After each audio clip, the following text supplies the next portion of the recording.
Eu quero convidar vocês, todos trouxeram Bíblia? Quem trouxe Bíblia, erga ela para que eu possa ver, por gentileza. Quem trouxe Bíblia? Jovem assembleano anda com Bíblia. Vem à igreja com Bíblia. Muito bem. Abra ela comigo, por favor, no livro de Atos dos Apóstolos, capítulo 2. E você vai abrir a Bíblia e vai mantê-la aberta durante toda a ministração. Imagine que nós estamos em uma grande sala de aula esta noite.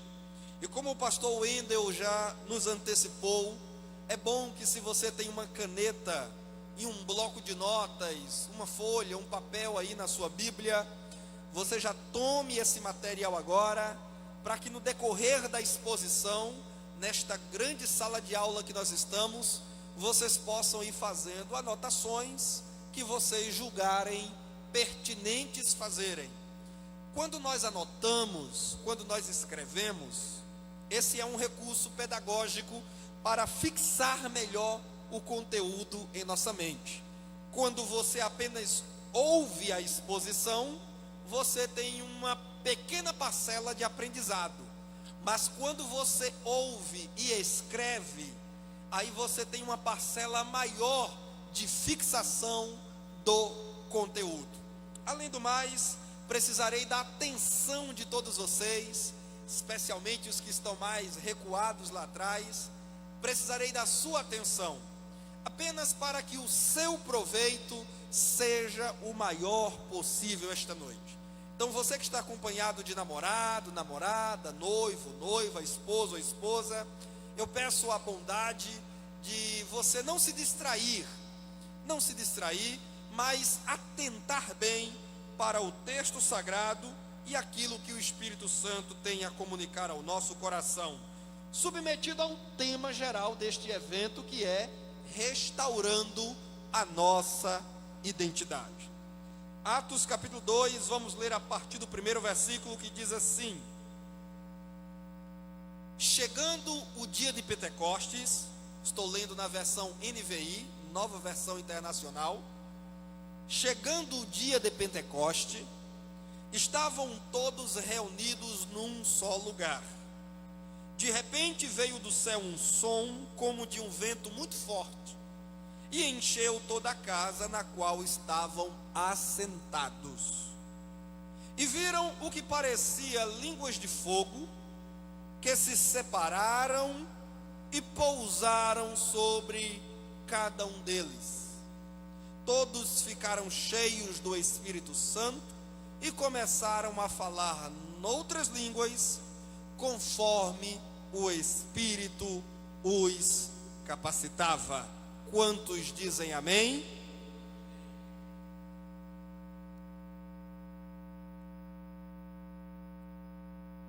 O texto que lemos, da autoria de Lucas, historiador da igreja primitiva, autor do evangelho que leva o seu nome, responsável pelo maior volume de textos do Novo Testamento, pois, embora o apóstolo Paulo tenha sido autor de 13 cartas, os 2 livros de Lucas são maiores em volume, em texto, do que as 13 cartas de Paulo juntas. Texto que revela a fundação da igreja e o derramamento do Espírito Santo, que trouxe vida a esse organismo que é o corpo de Cristo, de quem Ele mesmo é o cabeça. Nós estamos situados em um texto que nos coloca 50 dias após a mais importante festa dos judeus, que era a festa da Páscoa. Por isso, essa festa chama-se festa de Pentecoste, na língua grega, porque Pentecoste é a transliteração em português da palavra grega Pentecoste. Os judeus a chamavam de Shavuot em hebraico, que é a festa da colheita. Não foi à toa que Deus escolheu o dia de Pentecostes para ser o dia de fundação da igreja, para ser o grande dia da inauguração da igreja. Porque Pentecoste era a festa, nesta época do Novo Testamento, em que os judeus celebravam duas coisas: a colheita dos primeiros frutos da sua lavoura, e levavam as primícias, os dízimos desses frutos para apresentarem no grande templo em Jerusalém. E também eles celebravam a entrega da lei de Deus a Moisés no Monte Sinai. Para nós cristãos, porém, a festa de Pentecoste, ela reveste-se de um caráter ainda mais especial, porque, como já disse, ela passa a ser a festa dos judeus, na qual Deus, o Pai, enviou o seu Espírito para dar origem, fundação, inauguração à igreja de Jesus Cristo, como ele havia prometido em Mateus 16, que edificaria. E eu digo que não é à toa, porque tanto Pentecoste aponta para a colheita e a apresentação dos primeiros frutos da lavoura dos judeus, e de fato, espiritualmente, a igreja ela nasce em meio a uma grande colheita. Os primeiros frutos espirituais foram apresentados a Jesus, o Salvador, no dia de Pentecostes. Afinal, vocês moças e rapazes bem se lembram que foi nesse dia que o apóstolo Pedro pregou o seu primeiro e talvez mais importante sermão de sua vida, pelo qual 3.000 almas, conforme o próprio capítulo 2 de Atos vai nos dizer, foram colhidas, salvas e apresentadas a Jesus Cristo por meio do batismo nas águas. Então Deus escolheu a festa da colheita dos judeus para espiritualmente fazer também a sua grande colheita de almas para a sua igreja. A igreja já nasceu gigante, a igreja já nasceu pomposa. O Espírito vem sobre 120 irmãos, mas após eles 3.000 almas são imediatamente agregadas naquela manhã do dia de Pentecostes. Mas há também uma segunda razão, porque Deus soberanamente escolheu o dia de Pentecostes para inaugurar a sua igreja, derramando o seu Espírito. É porque, além de representar a festa da colheita, nessa grande festa, diz o historiador judeu Flávio Joséfo, tanto por ocasião da Páscoa, como por ocasião do Pentecostes, 50 dias após a Páscoa, costumava passar por Jerusalém.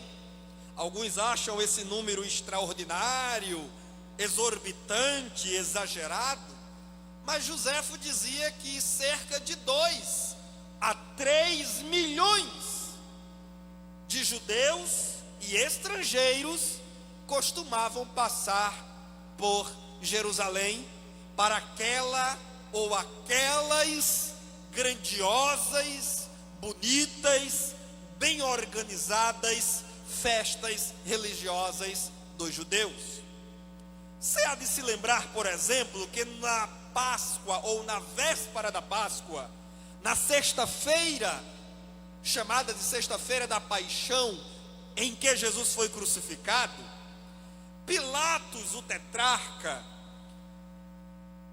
ordenou que fosse colocado sobre a cruz de Jesus uma placa com os seguintes dizeres: Jesus, Nazareno, rei dos judeus, em 3 línguas. Essa placa foi escrita e colocada sobre a cabeça de Jesus: aramaico, grego e latim.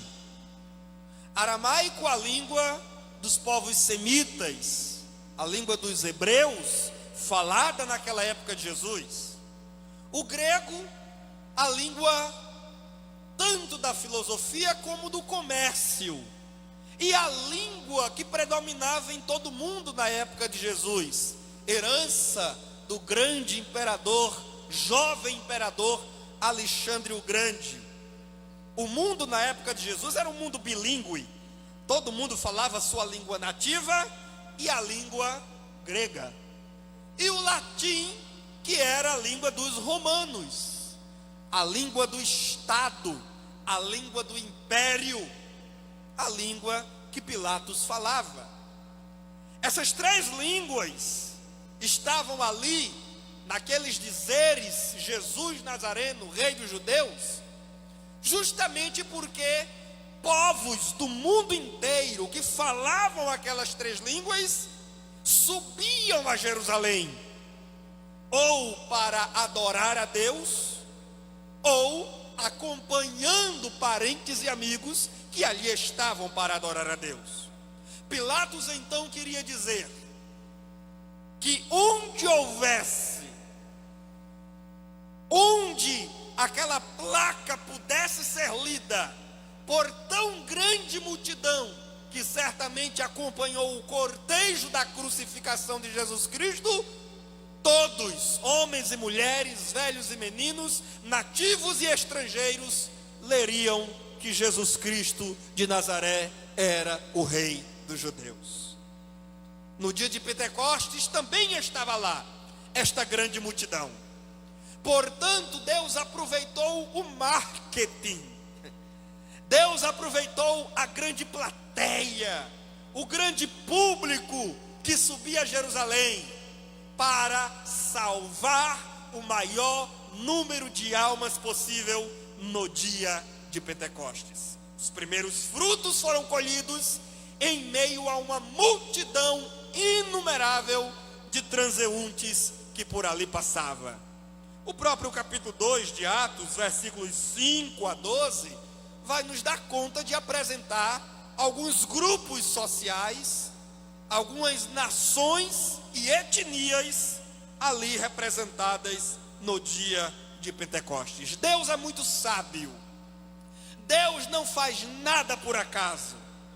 Deus não toma decisões aleatórias. Deus não atira no escuro. O nosso Deus, Ele é de sabedoria infinita, de conhecimento ilimitado e de entendimento indescritível. É o Deus a quem nós adoramos, louvado seja o seu nome. Uma pergunta então aqui pode ser feita: o que é uma igreja, ou o que é uma juventude pentecostal? Vocês já pararam para fazer essa pergunta alguma vez na vida? O que de fato é ser um jovem pentecostal? Nós costumamos dizer: eu sou pentecostal, eu nasci no fogo, cresci no fogo e no fogo vou morrer. Mas o que é? Se o seu amigo de escola, de faculdade, o seu amigo batista, presbiteriano, congregacional, te perguntar o que é, qual é o conceito ou a definição de pentecostal, o que você responderia para ele? Dizer que ser pentecostal é ser do reteté não é uma linguagem bíblica e teológica.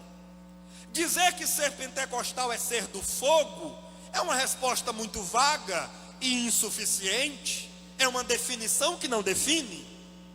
Então eu responderei a você essa noite e você gravará nas tábuas de seu coração. O que é ser pentecostal?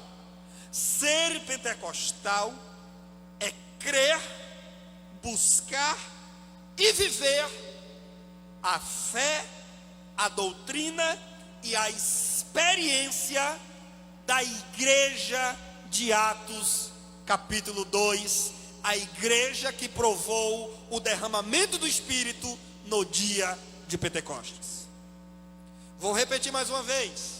Ser pentecostal é crer, buscar e viver a fé, a doutrina e a experiência dos primeiros cristãos lá de Jerusalém, conforme Atos 2 nos revela no dia de Pentecostes, quando o Espírito foi derramado sobre eles. Um teólogo pentecostal norte-americano muito respeitado, de nome Robert Menzies, escreveu um livro que eu recomendo todos vocês adquirirem, publicado em língua portuguesa pela CPAD, Pentecostes, essa é a nossa história. E Menzies dizia que os pentecostais, eles olham para Atos dos Apóstolos e não veem Atos apenas como uma história da igreja passada. Nós não olhamos para Atos 2 e dizemos, essa é a história daquela igreja. Não. Nós não encaramos Lucas apenas como um historiador que está a narrar fatos passados. Nós olhamos para Atos e dizemos, essa é a nossa história. Essa é a minha história. Essa é a história do meu povo e da minha igreja. Aliás, Menzies não disse nada que o próprio texto de Atos 2 não possa justificar para a gente. Pois no capítulo 2 e versículo 39, já caminhando para o final de sua grande pregação, o apóstolo Pedro diz assim, olhe para a sua Bíblia e leia esse versículo comigo, versículo 39.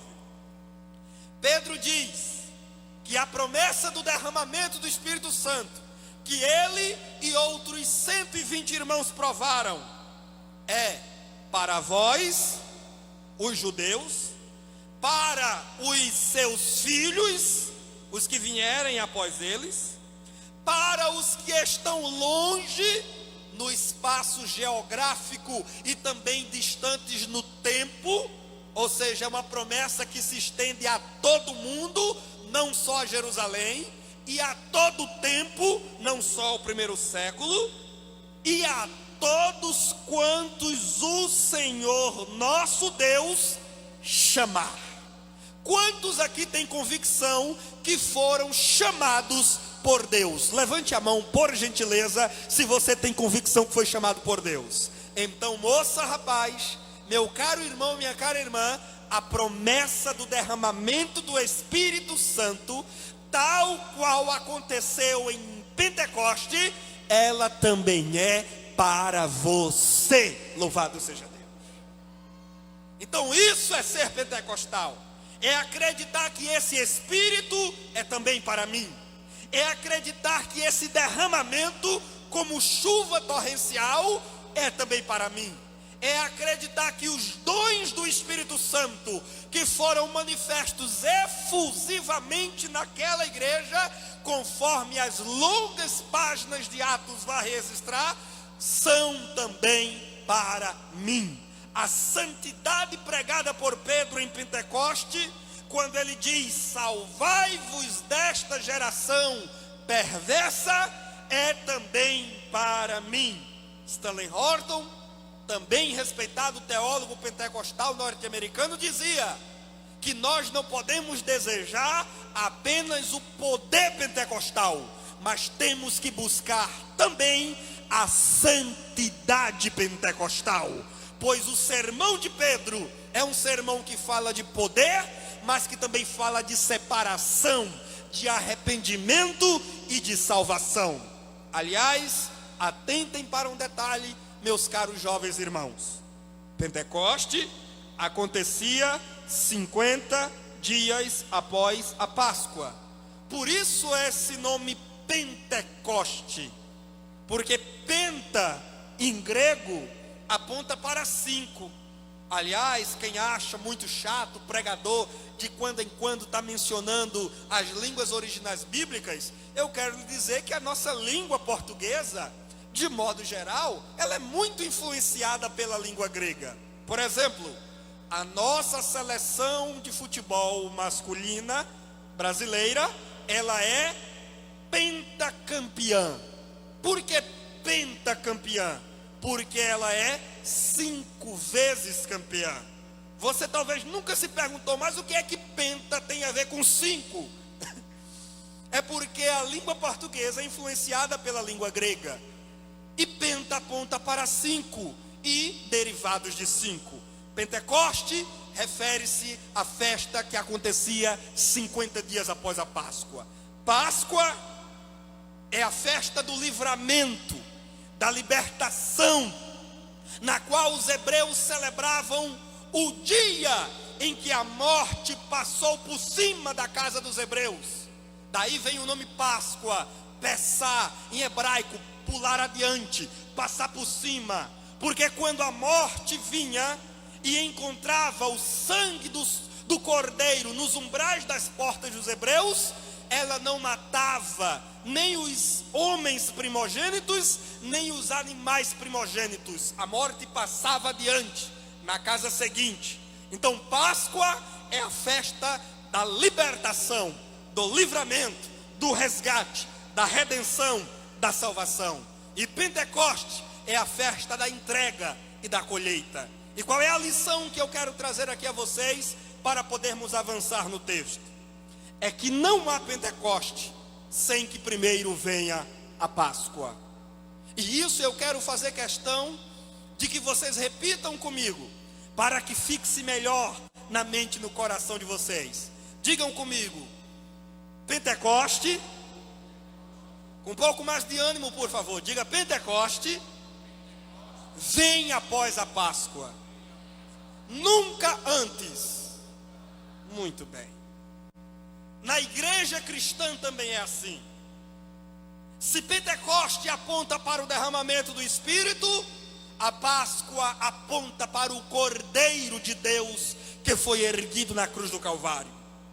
E não há Espírito derramado se não houver Cordeiro levantado. O próprio Jesus disse: quando eu for levantado, atrairei todos para mim. O Espírito Santo não seria derramado sobre a igreja se primeiro não passássemos pelo Calvário e nos banhássemos no sangue do Cordeiro. Algumas igrejas pentecostais equivocadamente estão tirando Cristo de suas pregações, estão tirando a cruz de suas músicas, não estão mais lembrando de Cristo crucificado nos temas de suas festividades, e nós acabamos que cometendo o erro de só focar no Pentecoste, no derramamento do Espírito, no avivamento espiritual, no poder de Deus, mas escondemos a cruz em meio a um monte de quinquilharias, confissão positiva, teologia da prosperidade, psicologia motivacional, autoajuda e um monte de outras coisas que nós estamos pregando e cantando. Mas não há derramamento genuíno do Espírito Santo sobre uma igreja que não está debaixo da sombra e banhada no sangue do Cordeiro de Deus. Ninguém receberá o Espírito de poder sem que primeiro entronize o Cordeiro ensanguentado em seus corações. Se quisermos experimentar o Pentecoste verdadeiro, temos que passar 50 dias antes no Calvário, contemplar o rosto ensanguentado de Cristo, encurvarmos-nos diante dele, confessarmos os nossos pecados, arrependermos, pois Pedro disse em Pentecostes: arrependei-vos e convertei-vos, porque esta promessa é para vós, mas o Espírito só virá se primeiro houver conversão e transformação de vida. Não há fogo onde não há sangue, não há Espírito Santo onde não há Cristo, não há poder aonde não há cruz. Se você me entende, diga amém. Cumprindo-se o dia de Pentecoste, estavam todos reunidos no mesmo lugar. Atentem para um detalhe: reunidos no mesmo lugar. Não sabemos ao certo que lugar era esse. Tradicionalmente se tem interpretado este lugar como o lugar de que o capítulo 1 fala, o cenáculo, onde os apóstolos e os discípulos de Cristo costumavam se reunir após a ascensão de Cristo ao céu. Outros intérpretes, entretanto, entendem que esse lugar em que esses 120 irmãos estavam reunidos era no pátio dos gentios, no grande templo em Jerusalém, por entenderem que era o único espaço em Jerusalém que poderia ter reunido depois uma multidão de 3.000 pessoas.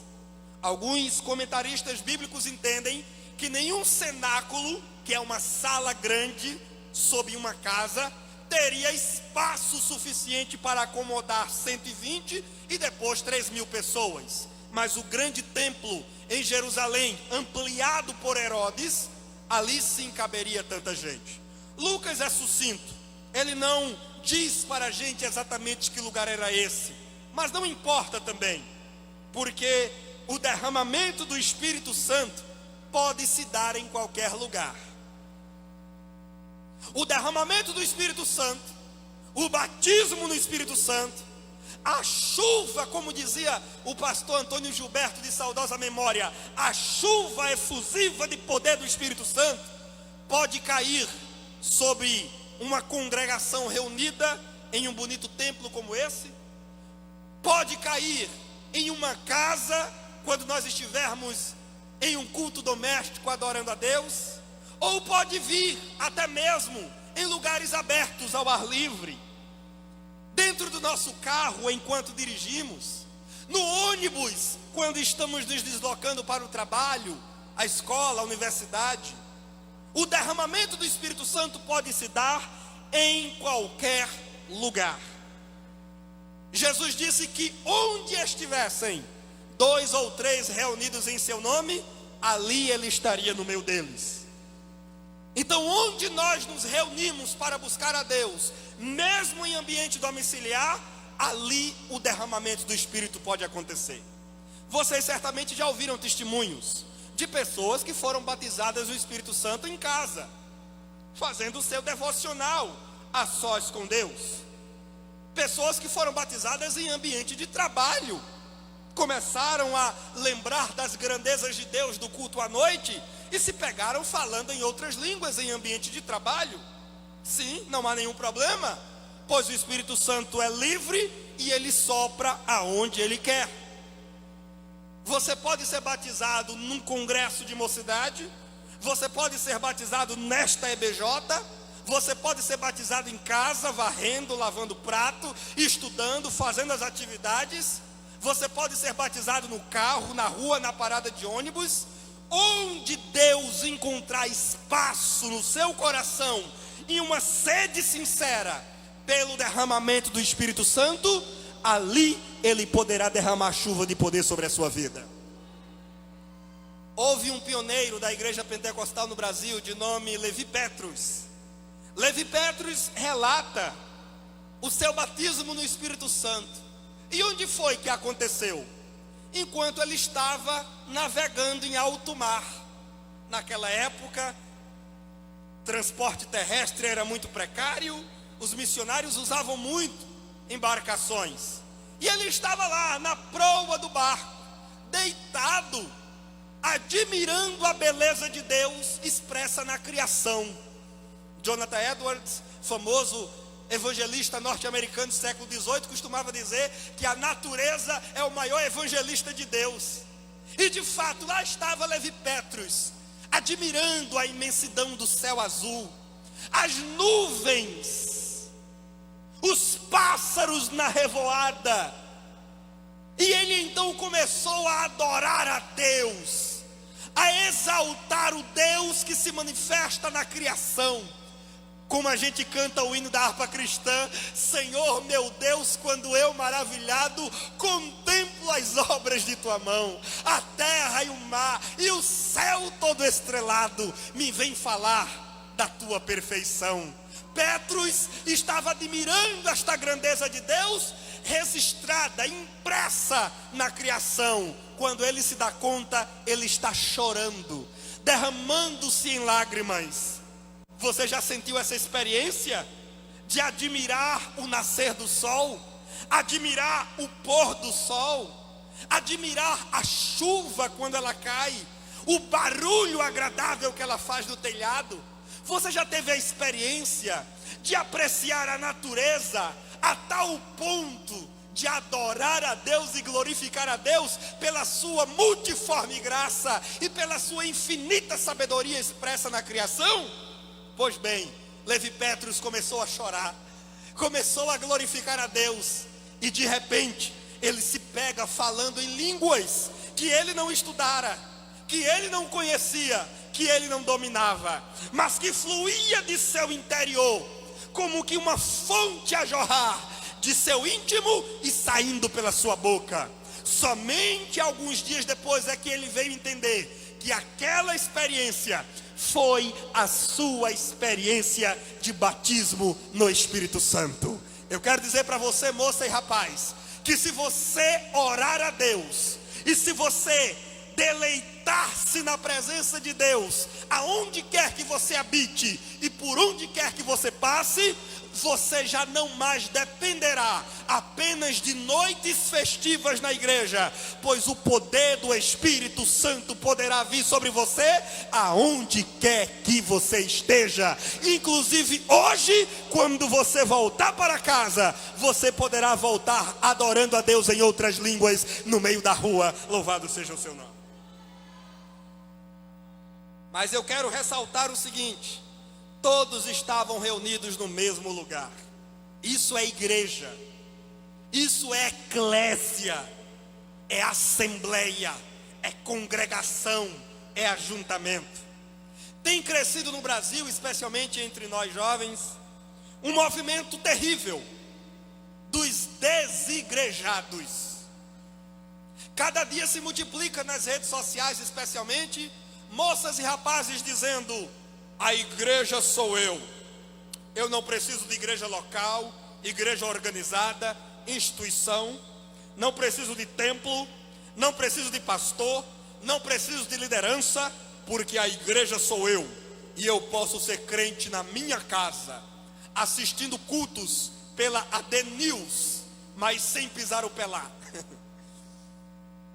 Mas a mensagem pentecostal de Atos 2 nos ensina que a verdadeira igreja de Jesus é uma igreja que se reúne, que se congrega, que se ajunta. Não existe essa história de a igreja sou eu. Nunca foi assim. Nunca. Quem diz isso aprendeu errado. A igreja é um termo coletivo.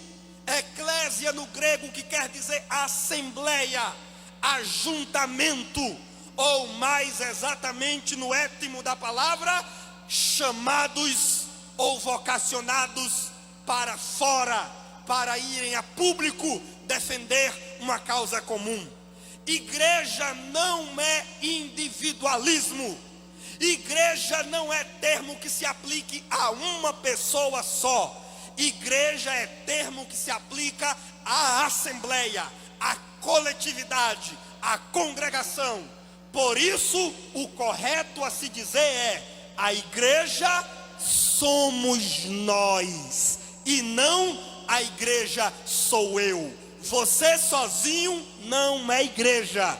Você sozinho é membro da igreja. Se me entende, diga amém. Paulo deixa isso muito claro quando vai nos ensinar sobre a igreja, recorrendo à metáfora do corpo. Paulo fala muito da igreja usando o corpo humano como ilustração. E aí Paulo vai dizer que cada um de nós individualmente somos membros. Alguns de vocês são os pés da igreja, outras de vocês são as mãos da igreja, outros são os olhos da igreja. E eu tenho para mim que os olhos da igreja, pastor Wendel, são os obreiros, os pastores, que supervisionam o rebanho do Senhor. Outros são os joelhos que levam a igreja através da oração, tocam a assembleia adiante através das suas intercessões. Cada um de nós somos membro, mas membro individualmente não é corpo. Se você jamais vai fazer isso, mas se acontecer de sua mão esquerda for decepada do braço, caso não seja feito de imediato o enxerto, o braço continua vivo, porque está ligado ao tronco, ao corpo. Mas essa mão decepada em um acidente de trabalho ou de trânsito, ela virá a apodrecer e a se decompor. Isso deixa claro para nós que não existe membro vivo sozinho. Desigrejamento é um movimento de Satanás para dividir a igreja, para esfacelar a igreja, para remover a comunhão da igreja, para esfriar os jovens em suas casas, que dizem: não, eu posso ser crente em casa. Como você vai ser crente em casa? Quem é que vai lhe servir a Santa Ceia? Você diz que pode assistir o culto pela internet, mas ainda não inventaram download de ceia.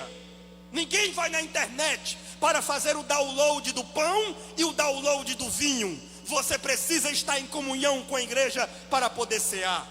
Ninguém se batiza nas águas sozinho, pois todo batismo exige 3 elementos: o batizando, que é o crente que vai descer as águas batismais; o batizador, que é o pastor, evangelista ou missionário que mergulha o crente nas águas; e o recipiente, que é a própria água, parada ou corrente, onde o crente será batizado. Como é que um desigrejado vai se batizar? Ele vai se batizar sozinho? Ele vai chegar num rio qualquer de Mossoró, numa piscina, num tanque, e vai dizer: eu me batizo em nome do Pai, do Filho e do Espírito Santo, e mergulhar na água? Como dizia o padre Quevedo, que se popularizou no Brasil nos programas de televisão: esto non existe, é puro charlatanismo. Não existe autobatismo. Para tomar ceia, para se batizar, para exercer os dons espirituais, para ser discipulado, você precisa de uma igreja. Se aqui hoje chegaram moças e rapazes tentados e atraídos por este fenômeno do desigrejamento, eu quero dizer para você: repreenda esse pensamento em nome de Jesus, porque o lugar de jovem crente se edificar é junto da igreja do Senhor e Salvador Jesus Cristo. De repente, enquanto aqueles irmãos estavam reunidos, preste atenção nesse advérbio de tempo: de repente veio do céu um som. Repitam comigo: de repente. Não, vocês são jovens, vocês têm força nos pulmões. Digam: de repente. Eu quero que vocês aprendam a ler a Bíblia observando esses detalhes que geralmente nós deixamos passar despercebido. E nada, repito, nada do que está escrito é aleatório.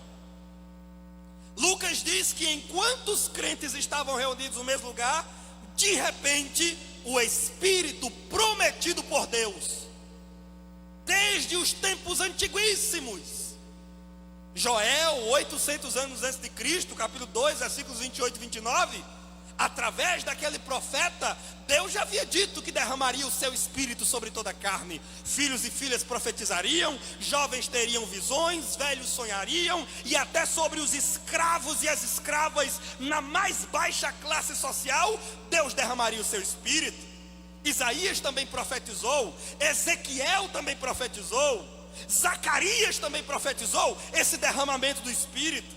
Aí agora ele acontece inauguralmente no dia de Pentecostes, mas Lucas diz: de repente. Aqui há uma outra lição que nós cremos, buscamos e vivemos. O derramamento do Espírito Santo não é algo que pode ser programado. Não se agenda derramamento do Espírito. Não se agenda batismo no Espírito Santo. Porque esta é uma obra soberana de Deus. E ela pode se dar no de repente. Nós pentecostais criamos a mania de fazer cultos de avivamento.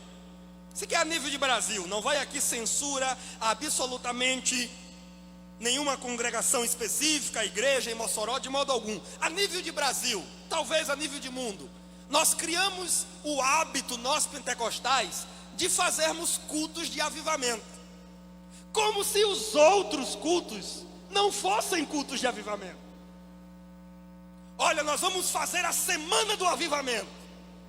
Olha, sábado à noite, o culto do avivamento, ninguém pode perder. Vai ser o pipoco do trovão. Vai cair raios e trovões na igreja. Mas Lucas diz que foi no de repente. Eu gosto do que dizia o famoso evangelista do século XIX, norte-americano, Charles Finney. Um dos precursores, inclusive, do grande avivamento pentecostal.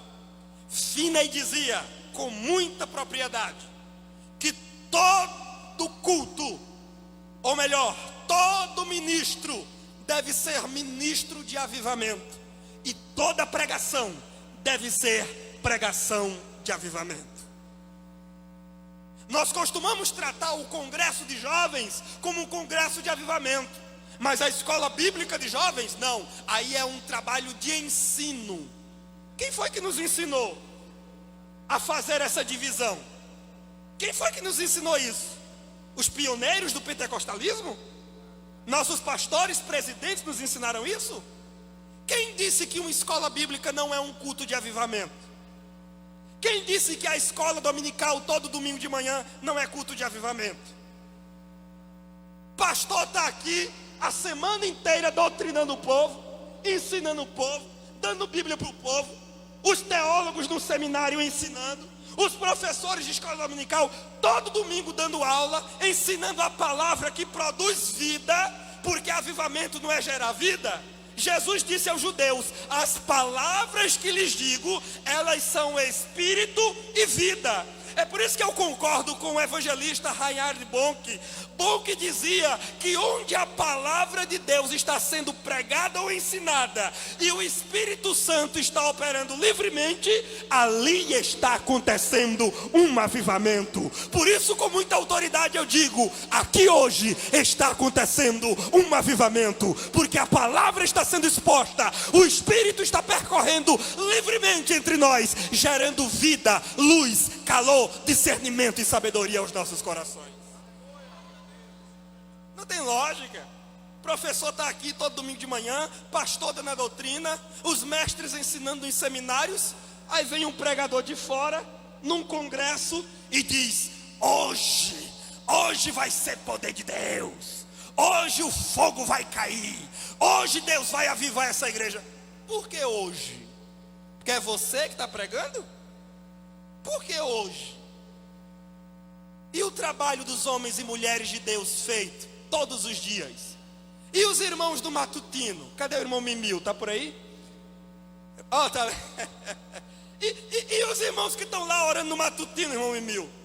Não está tendo avivamento lá não? Hein?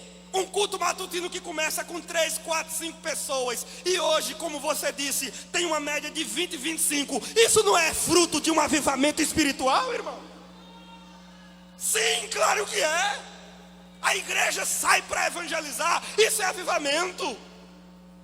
A igreja se reúne em vigília para orar e buscar Deus, isso é avivamento.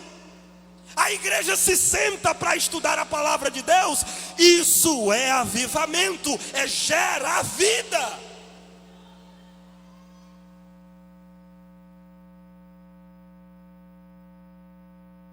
De repente, 3 fenômenos aconteceram: fenômeno auditivo, fenômeno visual e o fenômeno de elocução, de fala. Lucas diz que de repente veio do céu um som como de um vento veemente, impetuoso, e encheu toda a casa. Primeiro sinal, porque o Espírito Santo veio com poder, o Espírito Santo veio efusivamente. Então um barulho, não é que soprou vento ali no ambiente, levantando o cabelo das mulheres, as roupas, sacudindo todo mundo, não foi o vento que soprou, foi o som de um forte vento que se ouviu ali dentro. Ou seja, a igreja nasceu em meio ao estrondo, ao brado, ao barulho que o Espírito Santo provocou naquele ambiente. Deixe-me dizer uma coisa para vocês, moças e rapazes: não se envergonhem de serem o que vocês são. Não se envergonhem de serem pentecostais. Vocês não devem absolutamente nada para os nossos irmãos tradicionais históricos. Não baixem a cabeça, nem tenham vergonha de dizer que são crentes assembleianos, pentecostais. Ah, você é daquela igreja barulhenta? Sim, sou da igreja barulhenta. No dia que o barulho cessar na Assembleia de Deus, duas coisas poderão ter acontecido. A primeira, o Espírito Santo poderá ter se retirado dela. Ou, segundo, ela poderá ter sido retirada da terra e arrebatada para o céu. Mas enquanto a igreja estiver na terra, a igreja irá fazer o que dizia David Wilkerson em um livro que escreveu na década de 80, recitando as palavras do profeta Joel: a igreja vai tocar as trombetas em Sião e fazer se perturbarem os seus moradores. Pentecostal é assim, pentecostal gosta de espaço, pentecostal gosta de bater palmas, gosta de bater os pés, pentecostal gosta de louvar a Deus em voz alta, pentecostal gosta de dar glória a Deus, aleluia, adorar a Deus em outras línguas. O nosso cântico é um cântico efusivo, alegre, animado, fervoroso. É por isso que Samuel Mariano canta um hino dizendo: quem não gosta de barulho, sai de perto de mim, pois eu quero adorar. Porque a igreja, ela foi inaugurada em meio ao barulho. É claro, barulho não gera avivamento. O barulho em si mesmo pode não querer dizer nada, mas um avivamento espiritual, ele sempre se faz acompanhar de barulho. Qual é o barulho que o avivamento pentecostal geralmente suscita entre a igreja? Barulho de adoração, de louvor, de exaltação a Deus. Você sabe que tem uma palavra lá no livro dos Salmos que é muito recorrente. Se você tem uma Bíblia digital instalada no seu celular, depois você vai procurar a palavra exultar, o verbo exultar, ou exultemos no livro dos Salmos. Claro que a depender da versão que você usa, você poderá encontrar mais ou menos ocorrências. Mas o que é a palavra exultar?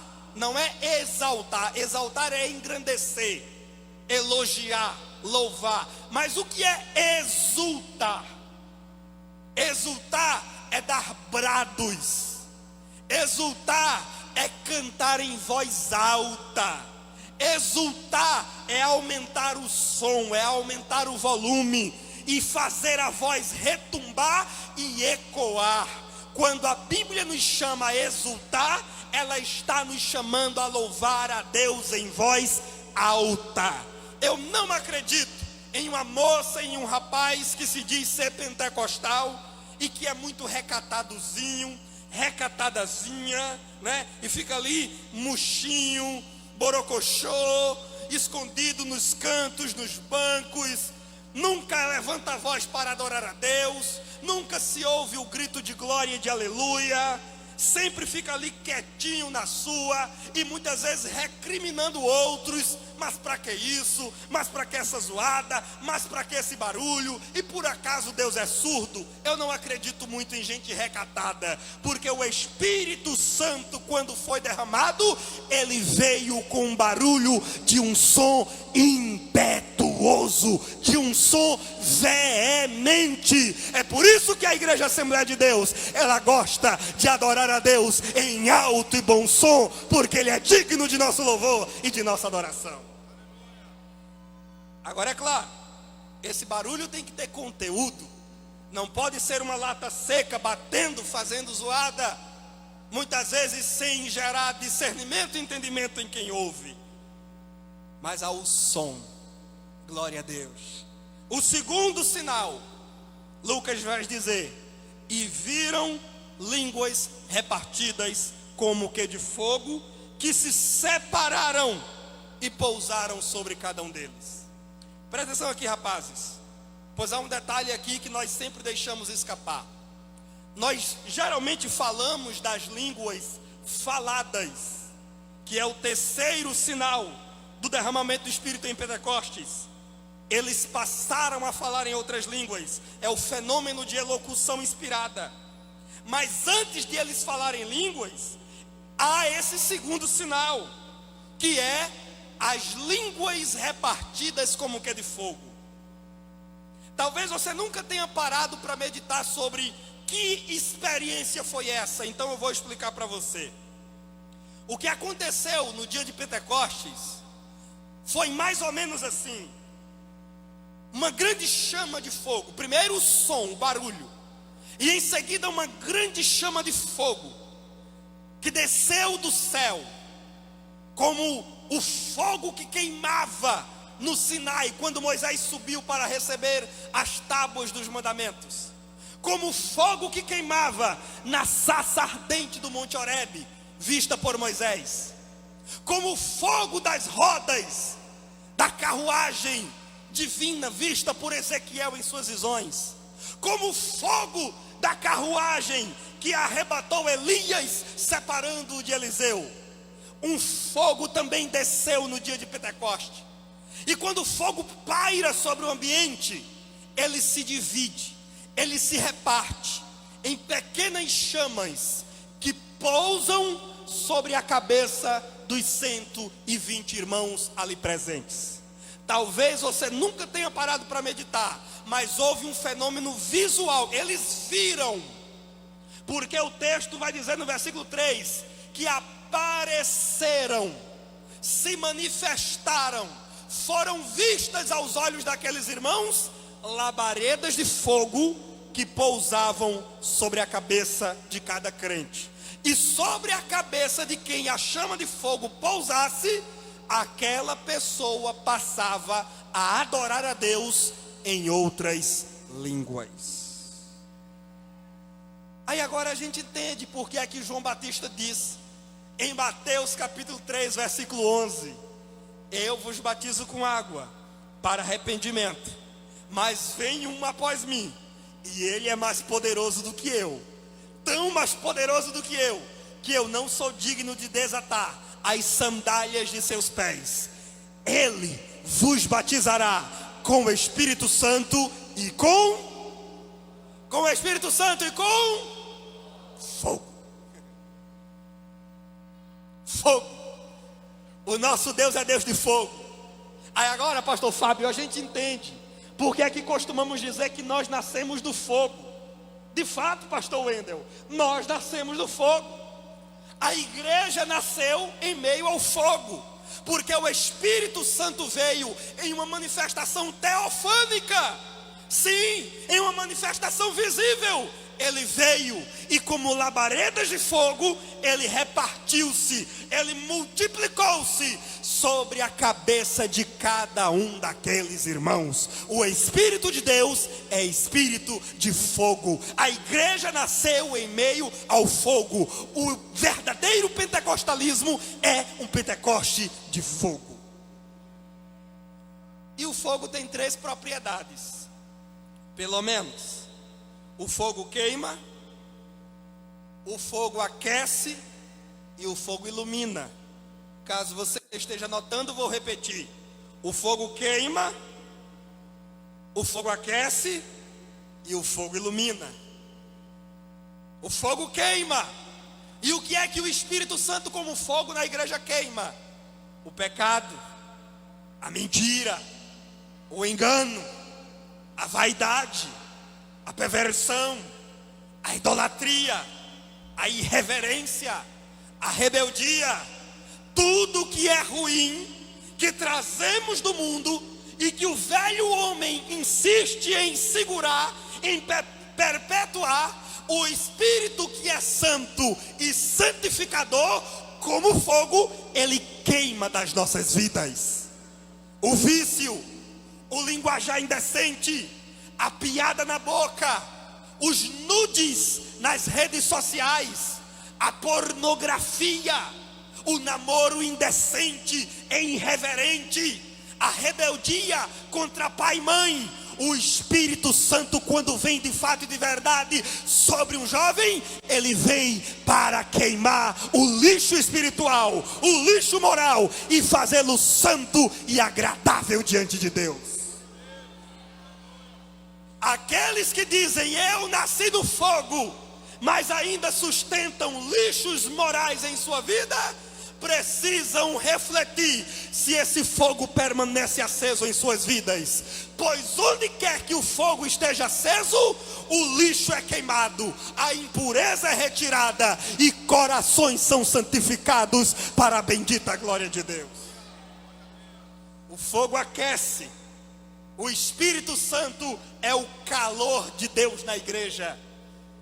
Não são os movimentos, não é o entretenimento, não é a piada e a comédia no púlpito, porque não adianta trazermos pregadores comediantes para os púlpitos de nossa igreja, para entreterem os nossos jovens, contando piadas e casos engraçados. A igreja não é circo, o púlpito não é picadeiro, a igreja não é plateia de circo e o pregador não é palhaço. O entretenimento não é fogo, é gelo. O fogo é a palavra de Deus sendo pregada, ensinada na sabedoria e na autoridade do Espírito Santo, produzindo alegria, ânimo e entusiasmo na igreja de Deus. Os dois discípulos no caminho de Emaús, quando Jesus desapareceu da vista deles, um olhou para o outro e disse: não nos ardia o coração enquanto pelo caminho ele nos expunha a palavra? A palavra é fogo que aquece. Aos frios demos a ele a palavra, aos desviados demos a ele a palavra, aos jovens raimundos que estão com um pé na igreja e outro no mundo, demos a eles a palavra. A palavra é o remédio, a palavra é a cura, a palavra é a vacina, a palavra é o antídoto, a palavra é o avivamento que as almas frias necessitam para sentirem o ardor e o fervor de Deus em seus corações. Pastor Wendel já fez menção do Salmo 1. Bem-aventurado aquele que não anda segundo o conselho dos ímpios, das novelas e dos filmes hollywoodianos, não se detém no caminho dos pecadores, das drogas e das prostituições, nem se assenta à roda dos escarnecedores, piadistas, debochados que zombam da fé cristã. Que coisa feia, um jovem crente contador de piada na escola. Que coisa feia, um moço crente contador de piada no trabalho. Você está sentando à roda dos escarnecedores. Mas bem-aventurado é aquele que tem o seu prazer na lei do Senhor e nela medita de dia e de noite, porque assim fazendo será como árvore plantada junto ao ribeiro de águas, dá o seu fruto na estação própria, suas folhas nunca caem e tudo quanto fizer prosperará. E o fogo ilumina, o fogo traz luz, discernimento, entendimento. O Espírito Santo é o grande professor da igreja. O Espírito Santo é o grande intérprete da Bíblia. Aonde quer que você abra a Bíblia para ler, você chama o Espírito Santo, ele será teu professor particular para te ensinar as sagradas letras, para te alfabetizar na sã doutrina. É por isso que a Igreja Assembleia de Deus ama o Espírito Santo. Inclusive proponho eu, pastor Fábio, que a Igreja Pentecostal Brasileira dê a sua contribuição para um sexto sola, porque a reforma protestante e o desdobramento da igreja cristã legou-nos 5 solas, termos em latim: sola gratia, somente a graça; sola scriptura, somente a escritura; sola fide, somente a fé; solus Christus, somente Cristo; soli Deo glória, somente a Deus glória. Mas a igreja pentecostal precisa contribuir com uma sexta sola: sola Spiritus Santos, somente o Espírito Santo. Porque a igreja que despreza o Espírito Santo, ela é vazia, seca, insípida, morna, apática. Não importa quantos teólogos se sentem em nossos púlpitos,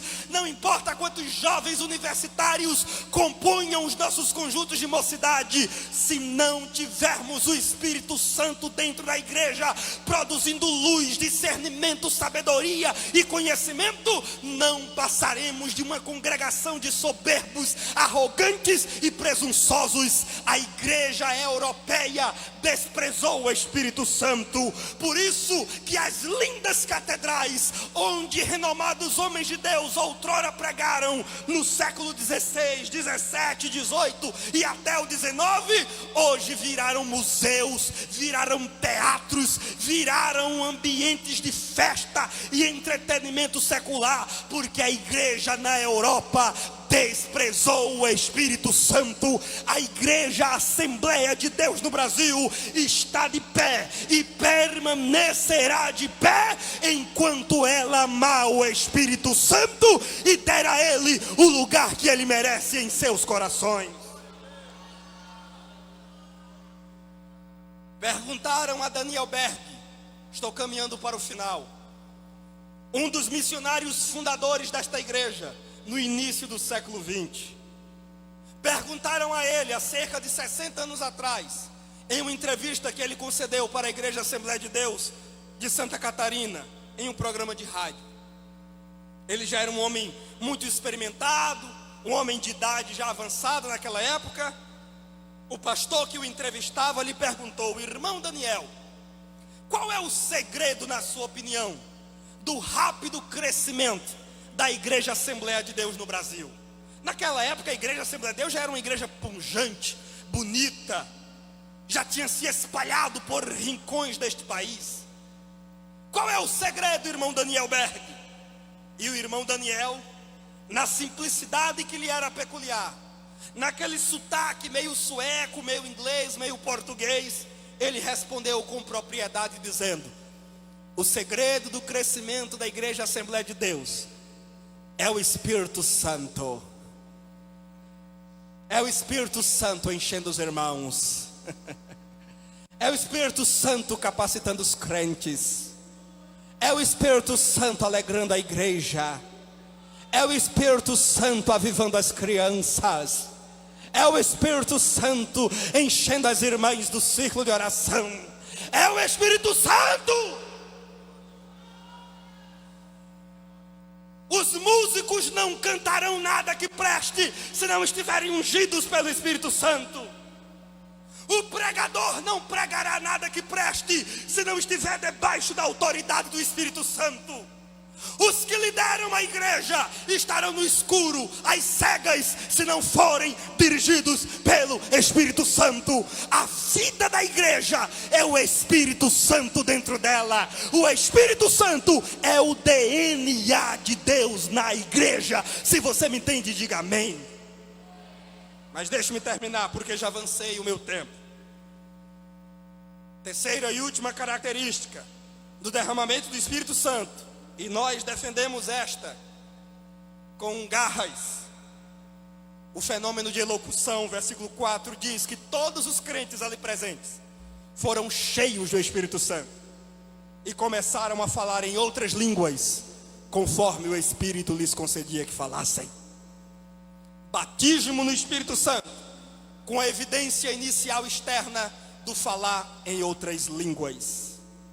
Nós cremos que o batismo no Espírito Santo é uma experiência distinta da regeneração. Se você perguntar a alguns irmãos presbiterianos, batistas, congregacionais, eles dirão que todo crente é batizado no Espírito Santo, porque eles entendem que o batismo é a salvação, é a conversão, é a regeneração, é o Espírito Santo introduzindo o novo convertido na igreja. Mas nós não cremos assim, porque esses 120 crentes já eram crentes, já criam em Cristo, já eram salvos, mas agora eles recebem a promessa do Pai, o batismo no Espírito Santo, conforme João Batista e o próprio Jesus havia prenunciado. Nós acreditamos que o batismo é um revestimento de poder para sermos testemunhas ousadas e ungidas de Cristo. Pois em Atos capítulo 1 e no versículo 8, Jesus disse: vocês receberão poder e serão minhas testemunhas em Jerusalém, Judeia, Samaria e até os confins da terra. Deixe-me dizer uma coisa para você, moça e rapaz: o batismo no Espírito Santo não é apenas para falar em línguas. Muitas moças e rapazes almejam o batismo para falar em línguas, mas na verdade o alvo, a finalidade do batismo não é falar em línguas. As línguas, a glossolalia, as línguas não aprendidas e não estudadas, são uma evidência de que o batismo aconteceu, mas não é a finalidade do batismo. Jesus não batiza ninguém só para falar em línguas. Ah, fui batizado, falei línguas, glória a Deus, maravilha, toca o barco. Não, o batismo é um revestimento de poder para capacitar o crente para um testemunho ousado e ungido da fé em Jesus Cristo. Eu não acredito em batismo no Espírito Santo, onde o pregador chama a multidão à frente do púlpito, coloca a mão na cabeça de um e de outro, sacode para lá e para cá, balança para lá e para cá, e fica salivando, cuspindo no pé do vidro do irmão, da irmã, dizendo: fale língua, fale língua, fale língua, fale língua. E a pessoa muitas vezes forçada, induzida, sob constrangimento, fala ali qualquer palavra, mistura uma sílaba com a outra, um chupa bala Raulis, um Rita lava-saia, ou então faz como o Fred Flintstone, Yabadabadu, e diz: está batizado. Tá não, tá não. Batismo é obra do Espírito Santo, e as línguas são uma evidência. Mas quando o batismo acontece, há um poder ali sendo administrado, há uma chuva de autoridade, de unção, revestindo aquele crente, preparando para ser testemunha pública de Jesus Cristo. Você foi batizado no Espírito Santo? Então se disponha para evangelizar. Você foi batizado no Espírito Santo? Se disponha para as missões urbanas e transculturais. Você foi batizado no Espírito Santo? Ajude o seu pastor na sua congregação, assuma o louvor, assuma a classe de escola dominical, assuma a assistência social da igreja, porque Deus não batiza ninguém só para falar em línguas. As línguas são uma evidência do Deus que domina todos os idiomas e que te capacita a adorar a Deus com uma linguagem espiritual. Mas o propósito do batismo é servir a Deus com ousadia. Foi batizado no sábado à noite. Cadê os jovens no domingo à tarde para evangelizar? Cadê os jovens da escola dominical no domingo de manhã? O batismo é poder de Deus. Para terminar, diga comigo: batismo. Mais uma vez, o batismo é poder de Deus. Fique de pé, eu quero fazer uma oração com você e por você agora para finalizar. Assim cremos. Este é o Evangelho, esta é a palavra, esta é a fé, esta é a doutrina. Ore comigo agora, e você vai pedir a Deus que esse poder pentecostal que veio sobre a igreja em Atos 2, 2000 anos atrás, no dia de Pentecostes, venha sobre você também. Mesmo você que já foi batizado do Espírito Santo, você pode experimentar um novo enchimento do Espírito Santo em sua vida. Mesmo você que já é crente veterano, nasceu e cresceu no Evangelho, você pode experimentar um novo mover do Espírito Santo em sua vida. Eu quero terminar dizendo para vocês, moças e rapazes, que o Espírito Santo conta com vocês para este momento. O Espírito Santo conta com vocês para essa geração. O Espírito de Deus está juntando um exército. David Wilkerson dizia na década de 80, e eu acredito muito nisso. Ele dizia que Deus derramará novamente o seu Espírito nesses últimos dias. Um grande avivamento vai reinar a igreja. E este grande avivamento se iniciará pela juventude da igreja. E eu creio que nós seremos parte disso. Feche seus olhos, curve sua cabeça e ore comigo agora. Pai de amor, de bondade e de misericórdia, vim aqui, Senhor, para transmitir tua palavra a esta bonita juventude aqui reunida. Concluo a minha tarefa entregando esta juventude ao teu Espírito Santo e suplicando a ti que por teu amor e por tua bondade tu realize nesses jovens e através desses jovens o projeto que tu planejaste desde a fundação do mundo. Derrama o teu espírito de poder, porque o apóstolo Paulo disse que Deus não nos deu espírito de medo e de covardia, mas de coragem, de amor e de moderação. Derrama esse Espírito Santo sobre o coração dos jovens que ainda não receberam o batismo, e sobre aqueles que batizados já foram. Renova-os outra vez com este fogo que queima, que aquece e que ilumina.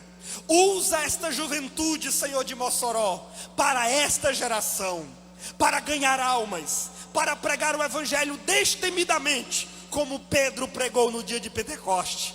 Usa-nos na música, usa-nos no ensino, usa-nos na pregação, na liderança e em missões. Usa-nos para a honra e a glória do teu nome. Retira de nós todo embaraço, tudo que não te agrada, e enche-nos do teu santo e poderoso Espírito. Se você concorda com esta oração, diga amém. Deus abençoe, muito obrigado.